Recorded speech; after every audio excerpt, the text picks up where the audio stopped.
Hello बच्चों, कैसे आप सब लोग। उम्मीद करते हैं आप सभी लोग अच्छे से पढ़ रहे होंगे। जैसा कि बच्चों आपको इस चैनल पर क्लास 12 मैथ का जो टर्म 2 का सिलेबस है फ्री ऑफ कॉस्ट दिया जा रहा है। हमने आपको इंटीग्रल चैप्टर पूरा अपलोड कर ही दिया है, आपको मिल चुका है, आपने देखा भी होगा।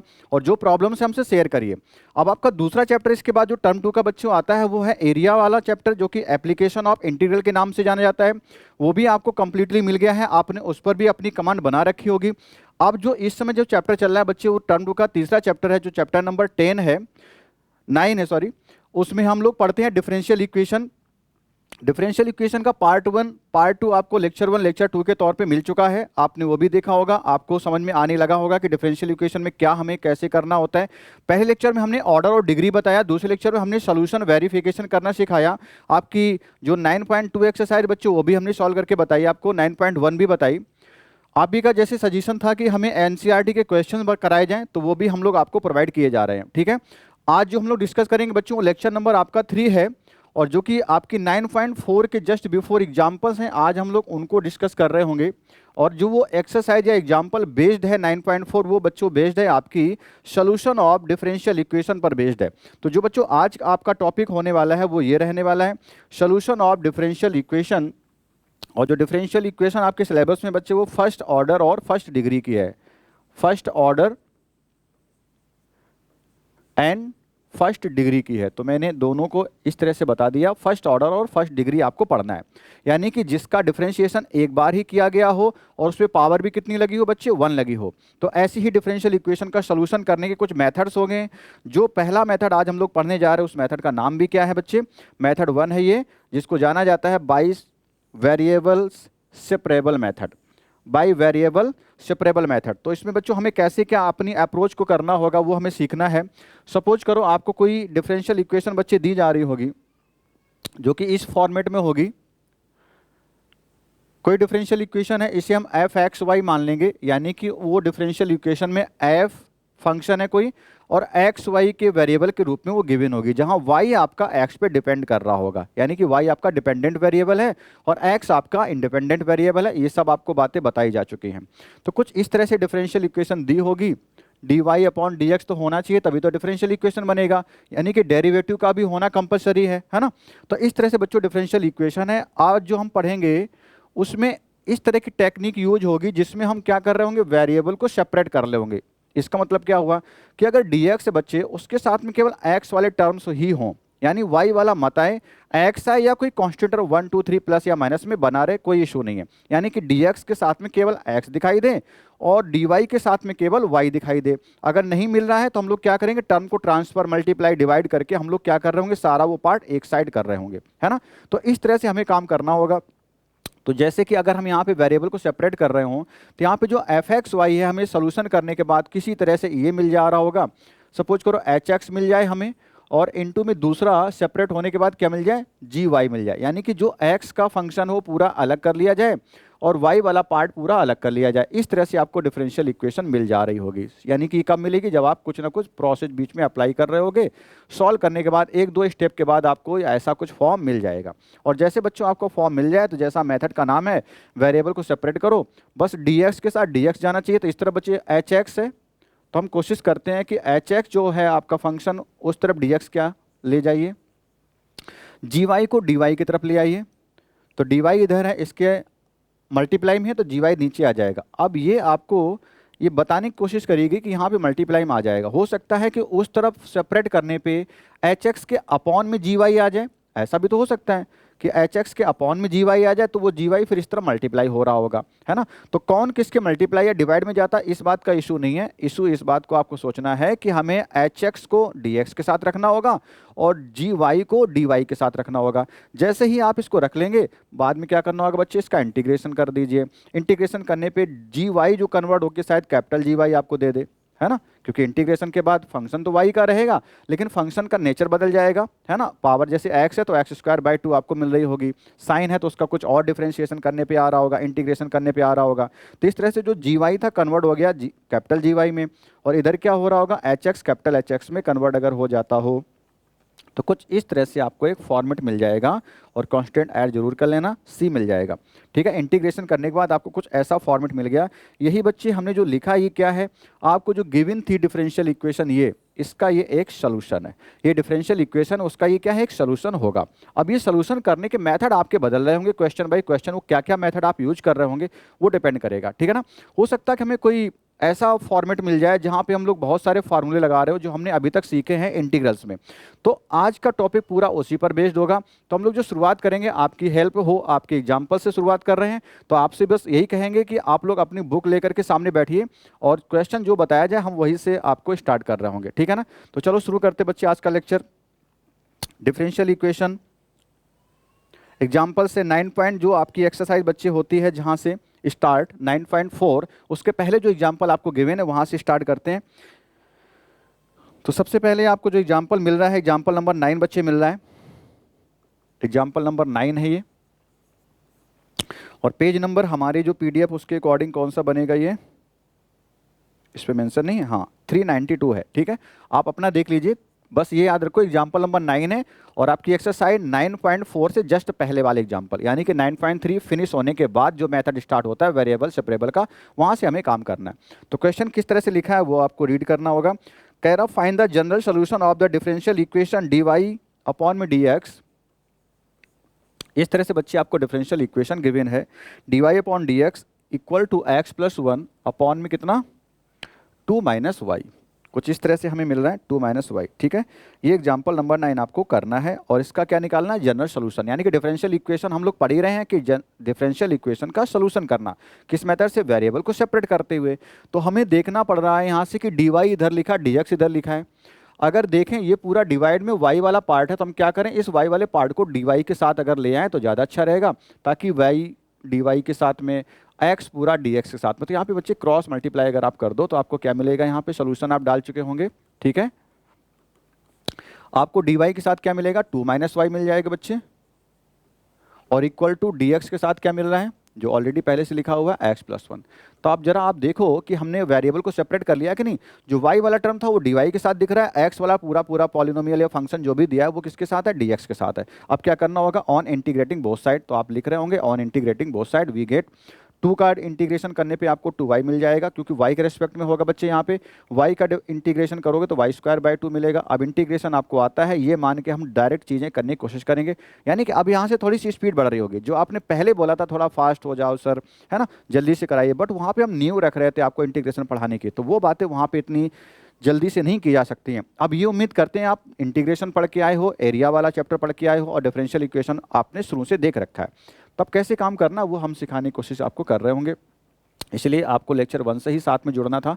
तो खैर x का इंटीग्रेशन कर रहे होगे तो x² 2 मिलेगा, और 1 का इंटीग्रेशन करोगे तो कितना मिलेगा, x मिलेगा। इंटीग्रेशन जैसे करते एक variable constant, sorry arbitrary constant, हम c यहाँ पे ऐड कर लें, c1 ऐड कर लें, जो मन करे वो ऐड कर लो। अगर आपको लगता है कि चेंज हो सकता है वेरिएबल तो हम यहाँ पे अभी c1 ऐड कर रहे हैं। c1 क्यों ऐड कर रहे हैं वो हम आपको बताने की कोशिश करेंगे बाद में, अभी फिलहाल इतने के लिए। यहाँ पे देख रहे बच्चे 2 आपका डिवाइड में चल रहा है, तो हम एलसीएम लें या फिर दोनों साइड 2 का मल्टीप्लाई कर दें। हम क्या कर रहे हैं, on multiplying by 2 both side we get 2 का मल्टीप्लाई हर टर्म में होगा बच्चे, यहाँ पर जब होगा तो इस तरह से आपने 2 का मल्टीप्लाई कर लिया, दिखा रहे हैं, बट अब आप समझदार हो, इस सारी चीज़ों को समझने की कोशिश किया करें। तो 2 का मल्टीप्लाई करते ही क्या मिल गया, 4y मिल गया, माइनस का यहाँ y कैंसिल, y2 कैंसिल हो जाएगा, तभी तो हमने 2 का मल्टीप्लाई किया या एलसीएम लिया, आप जिससे जैसे समझते हो वैसे समझिएगा। यहाँ पे क्या मिलेगा, x² मिलेगा प्लस 2x मिलेगा, और 2 का मल्टीप्लाई c1 में भी हो गया, 2c1 हो गया। अब जो हमने बात कही थी कि हम लोग c1 क्यों यूज कर रहे हैं, वो इसलिए बच्चों जब भी किसी कांस्टेंट का आप डबल करो, किसी कांस्टेंट का आधा करो, लॉग कांस्टेंट लिखो, साइन कांस्टेंट लिखो, तो उस कांस्टेंट का मतलब ये हो गया कि कांस्टेंट का रूप बदला है तो वो कांस्टेंट ही, तो हम अपनी इच्छा से उसे कोई कांस्टेंट मान सकते हैं। इसीलिए फाइनल कांस्टेंट जब आंसर में हम लेते हैं तो वो c लेते हैं, उससे पहले जितने सारे कांस्टेंट को c1 c2 तौर पर आप मानते रहिए। तो बच्चों यहाँ पे जो c कांस्टेंट है वो आपका डबल हो चुका है ना, वो कितना हो गया, 2c1 हो गया। तो इस पूरे कांस्टेंट को हम लोग क्या मान लेंगे, c मान लेंगे, जो कि हमें ज़रूरत है। बस अब इसको बाकी ऐसे रखो, x² प्लस 2x रखो, इस तरफ कितना लिखा है, 4y माइनस का y² लिखा है। अगर आंसर मिलाना चाहते हो तो सभी को एक तरफ रख लीजिए, आपका आंसर यहाँ से आ जाएगा। आंसर बच्चे इधर लिख रहा हूँ मैं, सबको मैं एक साइड ले जा रहा हूँ, इस पूरे दोनों टर्म को उधर ले जा रहा हूँ। इस तरफ क्या बचेगा, 0, तो यानी इक्वल में आपका 0 आ रहा होगा, ठीक है, पहले से लिख लिया। इधर क्या है, x² है, उस तरफ गया कौन, y, तो y² हो गया। अब ये बस सिंपल से अलजेब्रा है, आप इसे सॉल्व करना जानते हो, इस पर मैं ज़्यादा नहीं बता रहा हूँ। तो माइनस का 4y प्लस का 2x, प्लस का 2x माइनस का 4y, और क्या छूट गया, प्लस c, ठीक है। तो प्लस सी इक्वल टू 0। इस तरह से आपका ये आंसर आ गया। तो बच्चे ये एग्जाम्पल नंबर 9 है। कैसे क्या करना आपको सारी चीज़ें अब समझ में आनी चाहिए, ठीक है ना। तो चलो आगे बढ़ते हैं एग्जाम्पल नंबर 10 की ओर।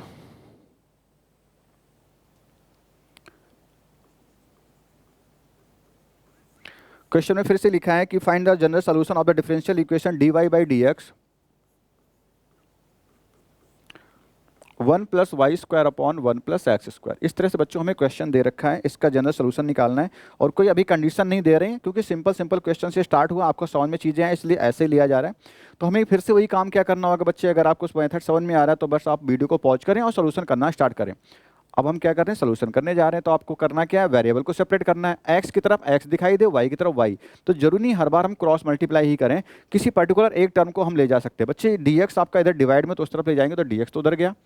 उसके साथ में एक्स वाला कोई टर्म है, बिल्कुल ये डिवाइड में लिखा है, यानी कि 1 अपॉन ये यहाँ पे हम रोक लेते हैं इस वाले टर्म को, क्योंकि वो हमारा डी एक्स के साथ ही बैठना चाहिए। वेरिएबल सेपरेशन तो यही कहता है।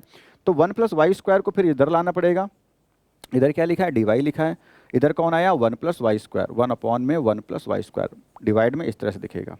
तो देखो वाई के साथ में वाई वाला टर्म्स हो गया, यहाँ पे एक्स के साथ में एक्स वाला टर्म है। अब हमें क्या करना है, जैसे वेरिएबल को सेपरेट करते हो फिर क्या करते हो बच्चों, इंटीग्रेट करते हो बोथ साइड। तो ऑन इंटीग्रेटिंग बोथ साइड ये सारी स्टेप आपको लिखनी होती है, तो मैं लिख नहीं रहा हूँ, बस बोल दे रहा हूँ, यानी आपको लिखना है एग्जाम में। तो ऑन इंटीग्रेटिंग बोथ साइड ये क्या होता है, 1 अपॉन 1 प्लस वाई स्क्वायर बच्चे होता है टेन इनवर्स एक्स वाला रूप देखा है आपने फार्मूला।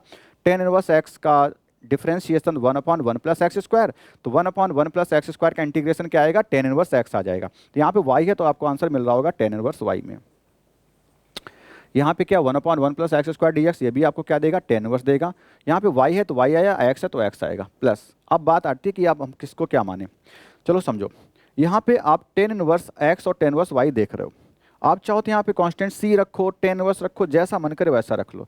चलो यहाँ पे हम सी ही रख लेते हैं और आंसर यहीं पे छोड़ देते हैं। चाहो तो आंसर यहीं पे छोड़ दो, अगर आगे सॉल्व किया गया होगा तो देख लेंगे हम लोग, ठीक है। अगर आंसर वो कहता कि कुछ और दो हमें तो और दे देंगे, नहीं तो उसने भी आंसर यहीं पे छोड़ दिया, क्योंकि आगे देखो सॉल्व करने का मतलब ये हो गया कि टेन इनवर्स एक्स को इधर लाओ या फिर उधर उसको ले जाओ।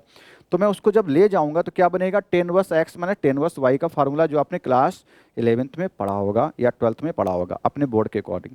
तो यहाँ पे आपने आईटीएफ में वो एक्चुअली डिलीटेड भी पोर्शन तो है आपका इस तरह के फार्मूलों को, तो आगे आप सॉल्व ना करें, यहीं पे छोड़ दें, आपको पूरे मार्क्स मिलेंगे, ठीक है ना। अगर हमें कोई रिजल्ट प्रूव करना होता तो हमें उस रिजल्ट तक पहुँचना होता है, लेकिन अगर प्रूव नहीं करना होता है तो जहाँ से डिफरेंशियल इक्वेशन सॉल्व हो गई है बस वहीं पर हम लोग रुक जाते हैं।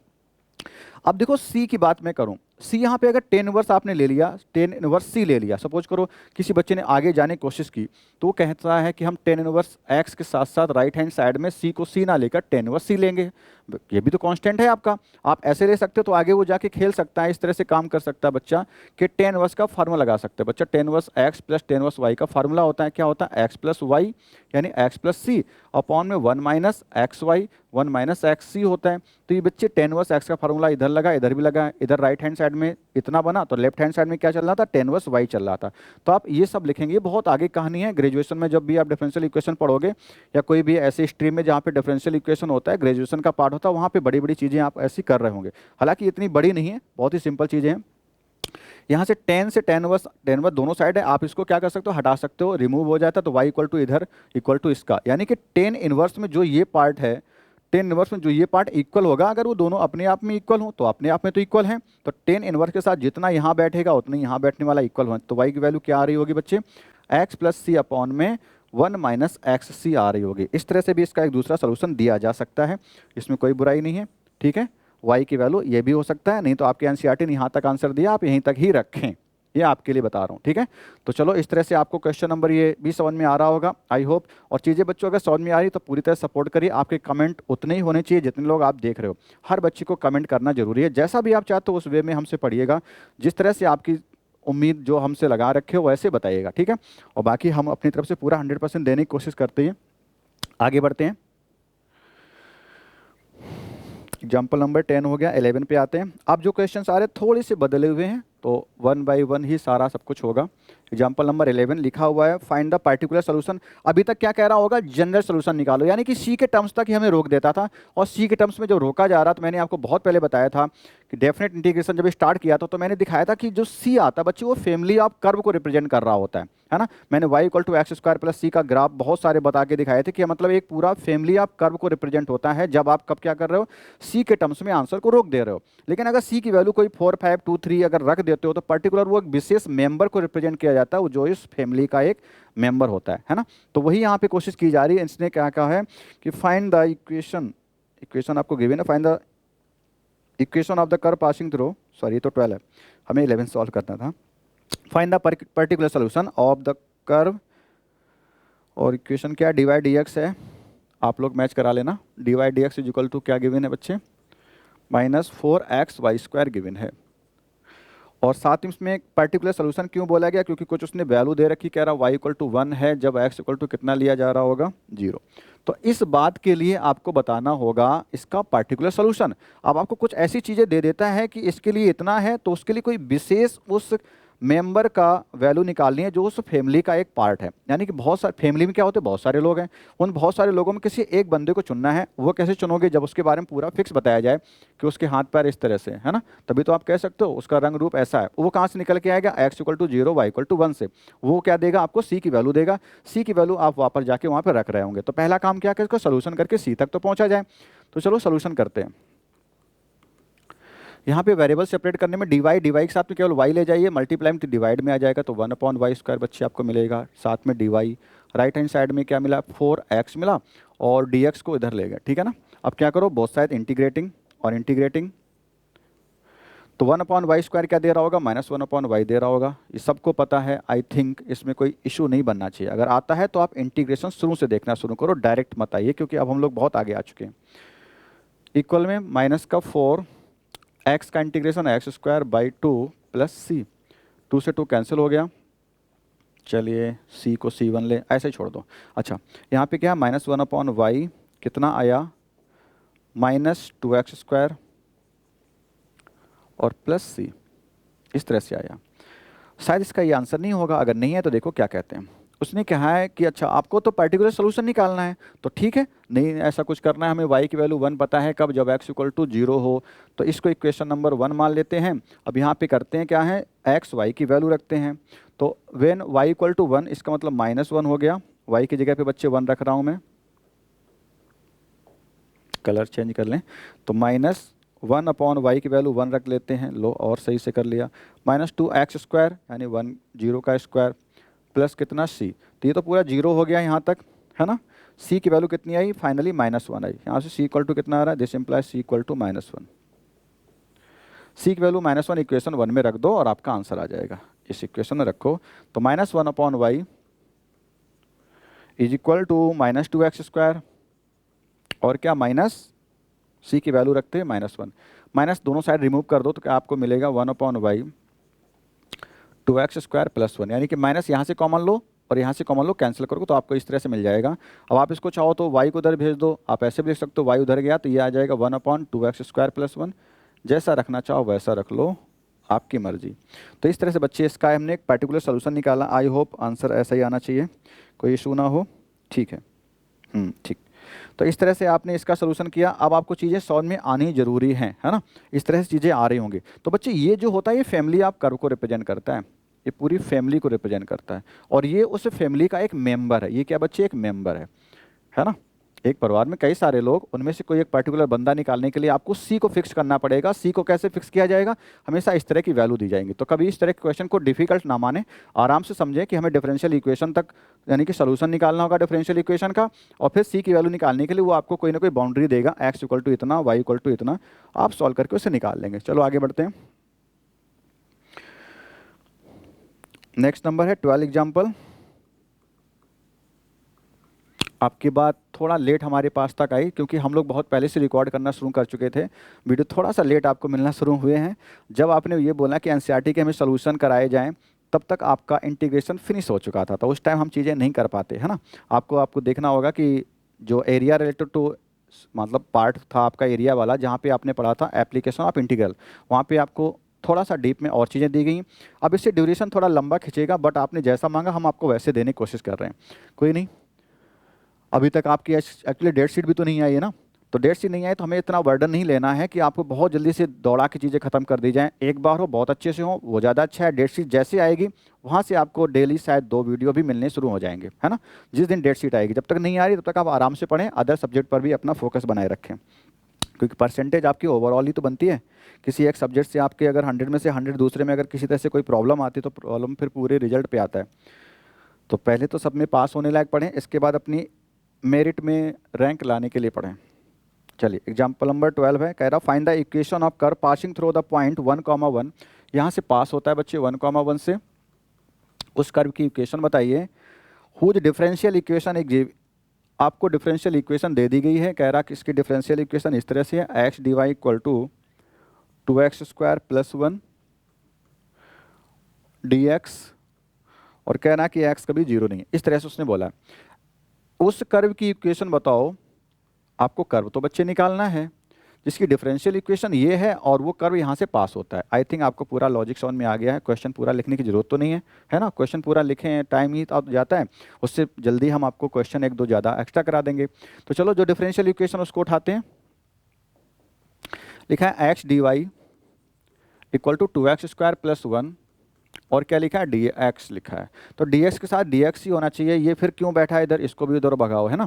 तो आपको क्या मिला, 2x² + 1 मिला। अपॉन में कितना है, x है बच्चे, dx है, और इधर क्या ओनली dy होना चाहिए, क्योंकि y वाला और कहीं टर्म तो है नहीं।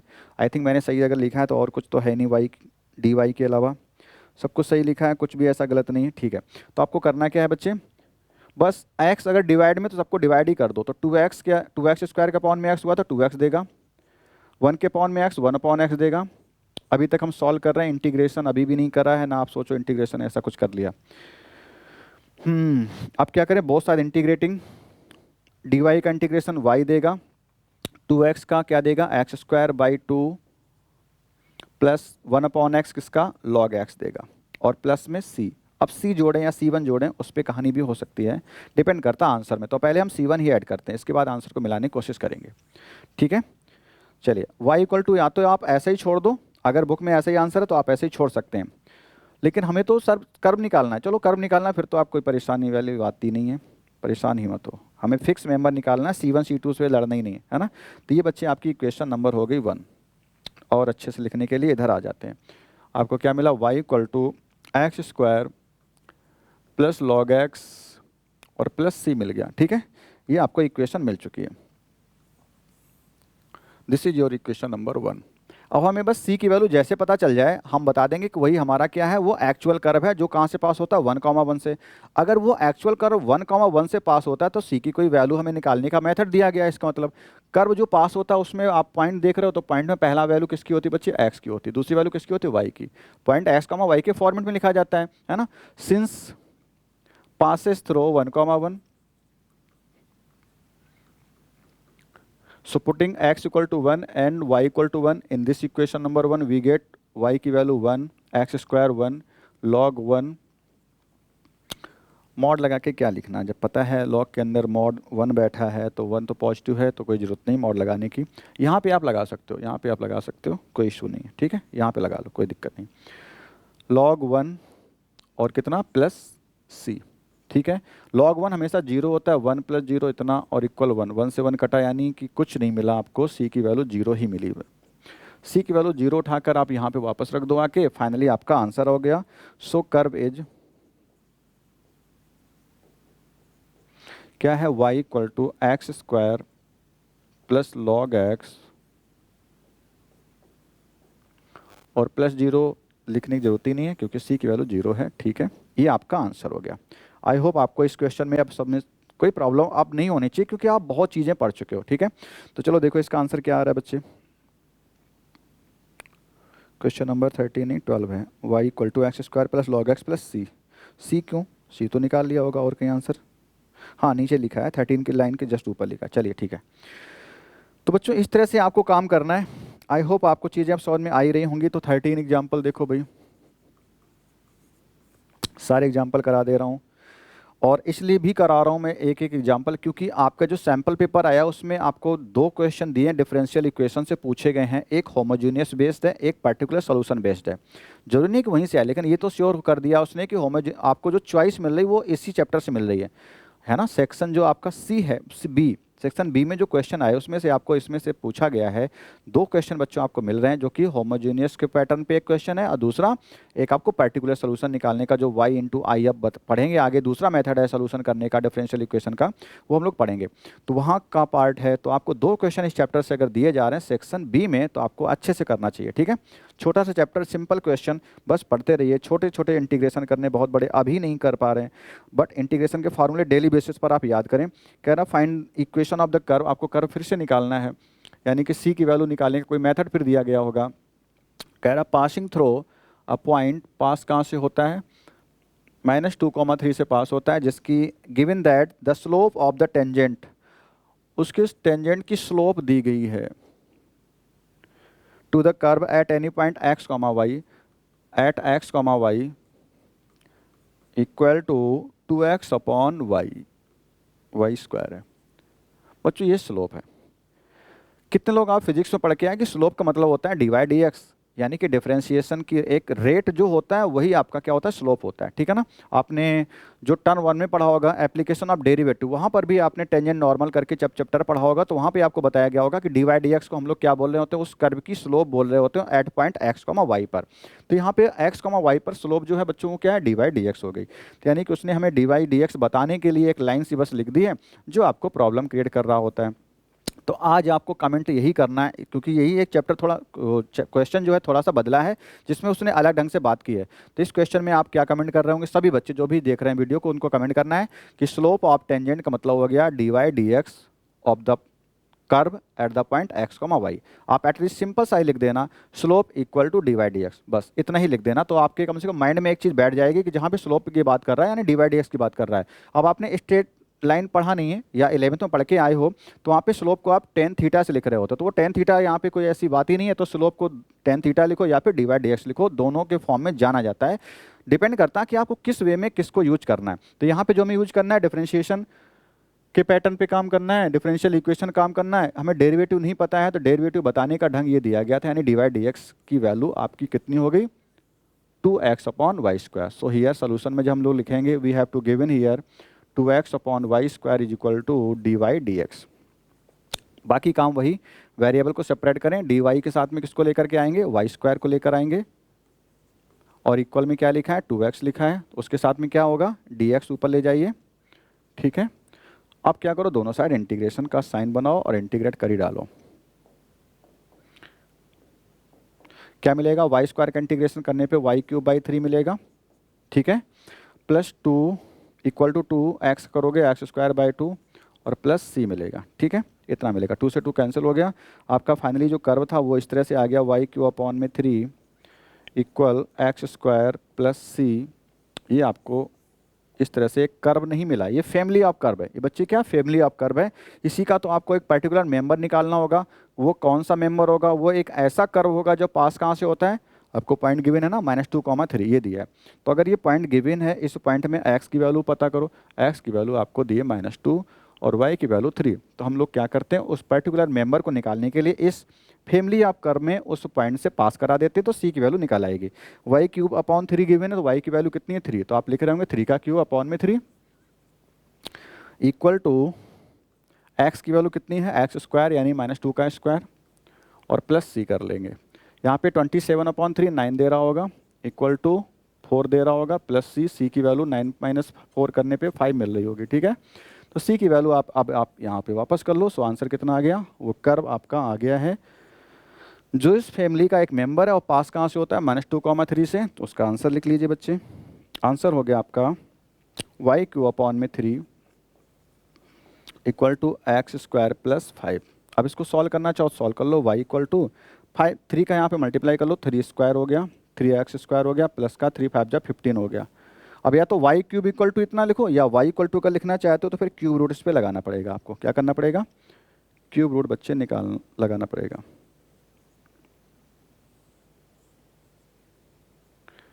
आप इस तरह से फिर इसका आंसर लिख रहे होंगे, है ना, इस तरह से इसका आंसर आ रहा होगा। चेक करते हैं आंसर कहाँ तक गया है, 13 का आंसर है। अच्छा देखो, क्यूब लगाओ या 1/3 पावर बना दो, क्यूब रूट लगाओ या फिर पावर 1/3 लगा दो, कोई इशू नहीं है। आप यहीं पे आंसर छोड़ दो तब भी आंसर सही है, ठीक है ना। उसने उससे पहले लिखा है और करके, है ना, और करके लिखा है, तो यानी आप यहाँ से भी आंसर छोड़ सकते हो। तो बस ठीक है, हम यही आंसर अपना मान लेते हैं कि यही हमारा आंसर सही है। ठीक है, हो सकता है आप यहाँ पे आके गलत कर जाओ तो आपके मार्क्स कट जाएंगे, लेकिन यहाँ तक नंबर देने में नंबर कुछ नहीं कटेगा, यहाँ तक सब कुछ सही रहेगा। तो इस तरह से बच्चों हम लोगों ने एग्जाम्पल शायद फिनिश किए। कुछ और बच रहा है क्या?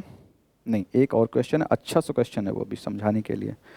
चलो यहाँ पे थोड़ा सा अच्छे से बैठिएगा सभी लोग, इस क्वेश्चन को समझने के लिए थोड़ा सा दिल बड़ा कर लेना, क्योंकि चीज़ें अच्छी होने वाली हैं, अच्छी होने वाली है। थोड़ा सा आप पे डिफ़िकल्ट भी लग सकता है, तो क्वेश्चन किस तरह से है वो देखना है। सबसे पहले तो परसेंट का सिंबल देखते ही आप लोग परेशान होने लगते हो। तो एग्जाम्पल नंबर 14, परसेंट को हम बहुत अच्छे से डील कर रहे होंगे। यहाँ पे जितनी बातें उससे रिलेटेड वो बताई जाएंगी। कह रहा कि in a bank principal increase, principal सुनते ही परसेंट रेट देखते हुए आप लोग परेशान होते हो, बट क्वेश्चन को आराम से समझो, जितना मैं कहूँ उतनी एक्सप्लेनेशन करने दो मुझे, आराम से समझ में आ जाएगा। ठीक है, क्वेश्चन ने बोला in a bank principal increase continuously at the rate of 5% per year. 5%, 5%, 100 के हिसाब से कितना बच्चे? 5। 5% को आप कितना लिखते हो? प्रिंसिपल इंक्रीज होता है, तो प्रिंसिपल जितना भी है उसका 5% इंक्रीज हो गया, तो प्रिंसिपल का 5%, 5% ऑफ प्रिंसिपल, यानी पी अगर हम प्रिंसिपल ले रहे हों बच्चे, तो आप उसका 5% हर बार इंक्रीमेंट देखते हो। इतनी लाइन का ये मतलब हो गया। उसने कहा है कि इन हाउ मेनी ईयर्स, कितने सालों में, ₹1000 डबल इटसेल्फ। अगर आपको शुरू में कभी पी की वैल्यू 1000 दी जा रही, तो डबल मतलब हो गया होगा दूसरा पी, कुछ सालों में वो टाइम टी रहा होगा, और कितने डबल होने का मतलब हो गया कि आप पी डैश मान लो हो गया 2000। इस तरह से हो जाता है। ठीक है, ये आपको गिवन है। तो जब भी बदलता है, यानी कि जो चेंज होता है, वो ये आपको दिया गया, रेट दिया गया। आप रेट को यहाँ पे वो रेट ऐसे समझो कि 5% ऑफ पी, प्रिंसिपल का 5% रेट है। रेट हम लोग कैसे मानते? किसी के रेस्पेक्ट में कुछ चेंज होना। आप भी कहते हो on differentiating y with respect to x, उसे क्या बोलते हो? डी वाई डी एक्स बोलते हो। यहाँ पे क्या कहेंगे कि पर्टिकुलर कुछ टाइम में चेंज हो गया, तो समय के रेस्पेक्ट में कुछ चेंज होना, किसमें? पी में, यानी डी पी और टाइम डी टी। आप अगर सोचो, मैं पहले लिख देता हूँ फिर उसको एक्सप्लेन कर लेता हूँ और अच्छे से आएगा समझ में। बच्चों आप डी वाई डी एक्स को क्या बोलते हो? सारा क्वेश्चन इतनी ही एक्सप्लेनेशन पे खत्म हो रहा है। डी वाई डी एक्स बोलते हो कि एक्स के रिस्पेक्ट में वाई का डिफ्रेंशिएशन करना। फिजिक्स वाले बच्चे ये भी जानते हैं कि एक्स रिस्पेक्ट में वाई में कितना चेंज हुआ, है ना। अगर आप फिजिक्स में शायद ऐसे भी देख के आए हो, डेल्टा वाई अपॉन में डेल्टा एक्स, आप इसको ऐसे लिखते हो, यानी कि अगर x में स्लाइटली चेंज है तो y में कितना चेंज होता है उसी के रिस्पेक्ट में, अगर y is a function of x, है ना, तब जाके आप बोलते हो अगर x का फंक्शन y है तो x की वैल्यू थोड़ा सा परिवर्तन करने पे y में कितना चेंज आता है, तो उसको आप ऐसे लिख रहे होते हो। ये रेट है बच्चे, मैथ में हम लोग उसको ऐसे लिख रहे होते हैं। तो डी वाई डी एक्स बताता है कि x में बदलने के हिसाब से y में कितना चेंज है। अब देखो टाइम अगर थोड़ा सा पास हुआ तो उसके हिसाब से उसकी वैल्यू में चेंज होगा कि नहीं? प्रिंसिपल में, प्रिंसिपल भी तो इंटरेस्ट वगैरह मिल रहा होगा, तो वो भी कुछ नया बन रहा होगा आपका। तो टाइम के रिस्पेक्ट में प्रिंसिपल में कितना चेंज, dp अपॉन dt हमें दिया गया है। किस हिसाब से बताया गया? उसने कहा 5% ऑफ p बदलता है, तो 5% ऑफ p ये आपको बताया गया। आप जानते हो 5% का मतलब डिवाइड बाई 100, ऑफ का मतलब मल्टीप्लाई, p हो गया 5 से कैंसिल करो 20, तो ये बन गया आपको किसी तरह से p अपॉन में 20। अब आप किसी तरह से बस ये बात समझ जाओ कि dp अपॉन में dt की वैल्यू कितनी है, dp अपॉन dt की वैल्यू दे रखी p अपॉन में 20। ये आपको डिफरेंशियल इक्वेशन बताने का एक ढंग दिया गया था, इतनी सारी क्वेश्चन करने का मतलब ऐसे होने वाला था। तो इसको मैंने मिटा दिया है। अगर आपको छूट गया है समझने के लिए तो आप क्या करें, इसको फिर से जाके बैक करके देख लेना, है ना। तो अब हमें क्या करना होगा, इसका डिफरेंशिएशन करना होगा। ये भी हटा ही लो, चलिए इधर देख लेते हैं। इसका डिफरेंशिएशन करेंगे तो हम क्या करेंगे, p को p की तरफ ले जाओ और t को उधर, उस तरफ क्या लिखा 1/20 लिखा है और कुछ नहीं है, तो dt को मैं उधर लेके गया, मैं यहाँ से इसको सॉल्व यहाँ कर रहा हूँ बच्चे, और dp है p के इसके अपॉन में ले आते, इधर क्या हो गया dp अपॉन में p हो गया, इक्वल इतना। आप इस बात को समझ पा रहे होंगे। थोड़ा सा जो डिफिकल्ट था वो मैंने बता दिया है, बट इस क्वेश्चन को एक दो बार करने के बाद इसे आप आसान बना सकते हैं। पहली बार में थोड़ा सा आपको भारी पड़ सकता है, भारी कुछ भी नहीं है, ऐसा भी कुछ नहीं खास कर रहे हैं हम लोग। तो dp अपॉन p का इंटीग्रेशन जब करेंगे, दोनों साइड डिफरेंशियल इक्वेशन बनाने के बाद वेरिएबल सेपरेट कर लिया, अब क्या करते हैं हम लोग, इंटीग्रेट ही तो करते हैं दोनों साइड। तो dp अपॉन p क्या दे रहा होगा, 1/p किसका होता है, लॉग का होता है, तो आपको ये दे रहा है log p। और लॉग में जो भी चीज़ें हम लोग कर रहे हो तो बेस ई पे कर रहे होते हैं, मैंने यहाँ पे आज बना दिया है, ठीक है। तो 1/20 और ये कितना हो गया, dt का इंटीग्रेशन क्या हो गया बच्चे, t हो गया। तो ये एक्चुअली हो गया t/20। और इंटीग्रेशन जैसे ही करते हो उसके साथ में आप लोग क्या ऐड कर लेते हो, एक c ऐड कर लेते हो। क्या ऐड करते हो, c ले लें या c1 ले लें, चलो c1 लेते हैं। आगे समझते हैं। अब आपको पूछा जो गया है उसको जरा सोचो, ये हमारी इक्वेशन आ चुकी है एक्चुअली, इसे इक्वेशन नंबर 1। यहाँ से इक्वेशन कई तरह की बन सकती है क्योंकि हमें वो जो चीज़ दी गई उसको सही से निकालने के लिए हमें टी, अच्छा पूछा क्या था, डिफरेंशियल इक्वेशन पूछी थी, सी की वैल्यू क्या पूछा था, कितने टाइम में डबल हो जाएगा, कुछ ऐसी बात उसने करी थी शायद। In how many years, t ही तो आपको निकालना था यहाँ पे। तो टी इक्वल टू आपको फाइनली इक्वेशन बनानी पड़ेगी, तो टी इक्वल टू हम बनाएंगे, चलो देखते हैं। पहले तो सिंपल करते हैं इसको, कैसे बना, हमें इक्वेशन इस तरह से मिलेगी बच्चे, लॉग पी मिला और क्या हो गया, t/20 हो गया और प्लस c1, इस तरह से हो गया। बच्चों लॉग जब यहाँ से हटाओगे ये पूरा किसके ऊपर हो जाता है, e की पावर बन जाएगा। कैसे, मैंने कहा सोचो, इधर देखिएगा, अगर कभी लिखा हो लॉग x = 5 लिखा हो, तो अगर इधर से लॉग हटेगा तो ये मिल जाएगा x = e की पावर में 5, ये बन जाएगा आपका। अगर आप दोनों साइड लॉग जैसे लेंगे तो log x = log e की पावर 5 आगे आ जाएगा, log e बेस पर e होने की वजह से 1 हो जाता है, ओनली राइट हैंड साइड 5 ही बचेगा, यानी कि घूम फिर के आपको ये मिल जाएगा। अब आप याद कर लो log x = 5 है, तो अगर आप x = लिख रहे इधर की जो भी वैल्यू है उसे e की पावर में बस लिख दो। कंक्लूजन आपको बता दिया गया है कैसे क्या करना है। तो मैं यहाँ पर भी एक बार बता देता हूँ कि मैंने कहा कि अगर आप p = लिखना चाहते हो तो क्या लिखोगे, इधर जितनी भी वैल्यू है उसको बस e की पावर में आप लिख दो। कैसे, t/20 प्लस c1। अब आप क्या कर सकते हैं, दोनों को अलग अलग देखो, कभी भी अगर पावर आपको मिल जाए तो आप ब्रेक करके अलग अलग सकते हो, e की पावर में t/20 भी लिख सकते हो और क्या लिख सकते हो, मल्टीप्लाई में e की पावर में c1 लिख सकते हो। ये किसके इक्वल बच्चों आ रहा है, p = आ रहा है, ठीक है। तो स्पेस नहीं है, चलो आगे बढ़ते हैं, नेक्स्ट पेज पर करते हैं। ये आपको इक्वेशन ऐसे बन गई, देखो e की पावर c1, e एक नंबर है उसकी पावर में c1, वो भी कोई कांस्टेंट है। तो जब भी इस तरह से अगर आए तो इसको आप नया कांस्टेंट ऐसे बना सकते हो, जो आप ऐसे लिख रहे होंगे। नेक्स्ट पेज चलते हैं। p = आपको मिल गया, कितना था, e की पावर जो c1 लिखा उसे मैं c लिख दूं, मल्टीप्लाई में e की पावर कितना था, t/20 था, ये आपको मिल गया, ठीक है। तो ये इक्वेशन आपकी फाइनली सी के टर्म्स में कुछ इस तरह से सोल्यूशन आपका मिला है, ठीक है। इस तरह से बच्चे आपको एक सोल्यूशन मिल गया है। अब हमें सी को निकालने के लिए उसने कुछ पीछे बोला हुआ था कि जब 1000 है तो हो कितना जाता है, एक्चुअली वो 2000 हो जाता है, कुछ इस तरह से हमें गिवन है सारी चीज़ें, ठीक है। तो जो हमने निकाल लिया, एक इक्वेशन तो आपको निकाल ली है। अब जरा सोचो, इनिशियल में प्रिंसिपल तो इतना ही था ना, तो टाइम उस केस में कितना रहा होगा, शुरू में टाइम कितना रहा होगा जब आपका इनिशियल में प्रिंसिपल इतना था। चलो देखते हैं, आगे बढ़ो, ये तो वापस आ गए और आगे बढ़ गए, हाँ ये था। तो बच्चों यहाँ से आपको सी की वैल्यू निकालने का काम करना है। इनिशियल में प्रिंसिपल कितना था, 1000। जब शुरू में आप पैसा जमा करने गए, बैंक ने टाइम उस टाइम पे लगाया तो वहाँ से काउंट करेगा, 1 साल बाद पूरा व्यतीत हो जाता तब आप एक बोलते हो ना। तो शुरू में तो टाइमर 0 से स्टार्ट हुआ होगा, इसका मतलब t = उस केस में 0 रहा है। व्हेन t = 0, ये t बस आपको समझना है, व्हेन t = 0, आप बैंक में जब पैसा लेके जा रहे हैं तो बैंक ने तो अभी तो काउंट ही नहीं किया है। डिपॉजिट करते समय आपने p कितना दिया बच्चे, 1000 दिया है, सपोज करो, सपोज नहीं, ये आपको पता है, गिवन है, और t = 0 रहा है। तो आप यहाँ पे वैल्यू रखो, c की वैल्यू पता करते हो, 1000 = क्या आ जाएगा, e की पावर t की वैल्यू 0 यहाँ पे रखो तो 0 इंटू में c नहीं पता, निकालना है, तो e की पावर 0 1 होता है, 1 इंटू c देगा। ध्यान रखो इसकी e की पावर 0 की वैल्यू होती है 1, किसी भी पावर आप 0 लगा रहे बच्चे उसकी वैल्यू 1 ही होती है। तो c = कितना आ गया, 1000 आ गया। ये c जैसे 1000 आ गया तो अब आपको चीज़ें मिल चुकी हैं। अच्छा, अब देखो क्या करना है, अब आपको वो बताना है कि जब p 1000 से हो कितना जाता है बच्चे, 2000 होता है, तो कितने टाइम में होता है, वो t आपको निकालना है। क्वेश्चन ये था, बैक पेज पे मैंने लिख रखा है। तो आप c की वैल्यू जब यहाँ रख दोगे तो आपको क्या मिलेगा, सो p = 1000। ये बच्चे p 1000 क्यों नहीं यहाँ पे लिखा गया, ये वो p है जब इतने टाइम बाद p हो जाता है, यानी p' आप इसे बोल सकते हो, कहने का मतलब ये है, बट हम इसे p' नहीं लिख रहे हैं। ये p आफ्टर कितने टाइम, t टाइम बाद, जो अब आपका प्रिंसिपल हो गया वो ये p है। यहाँ पे पी कौन, इनिशियल में पी है, इनिशियल में पी की वैल्यू 1000 हो जाएगी। जब टाइम 0 रहा होगा तो उस केस में टी की वैल्यू ये रखते हुए सी की वैल्यू निकाली गई है।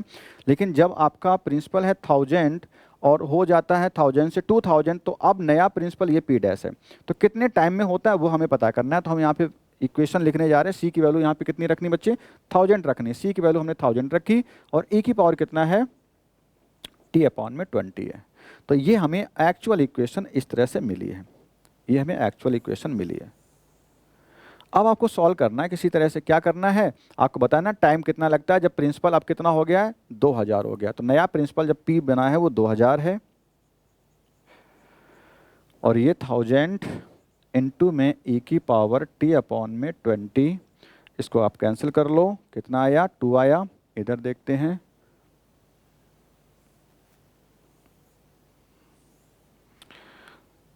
टू इक्वल टू मिलेगा e की पावर में t/20। अब बच्चों e की पावर जब आपने लिखा था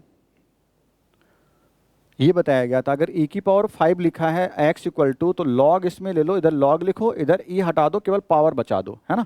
यानी कि इस तरह से अगर कहीं लिखा हो y equal to x equal to, जैसे लिखा है e की पावर 5, तो आप जैसे log ले रहे हो तो log x लिख लो और इधर कितना, केवल पावर उसकी लिख दो बस, है ना।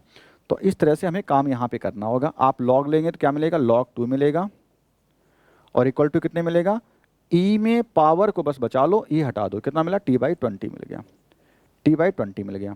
तो अब t इक्वल टू कितना आ रहा होगा यहाँ से, सो t इक्वल टू हो गया आपका, सो t इक्वल टू हो गया 20 मल्टीप्लाई हो गया ना उस तरफ जाके, log 2।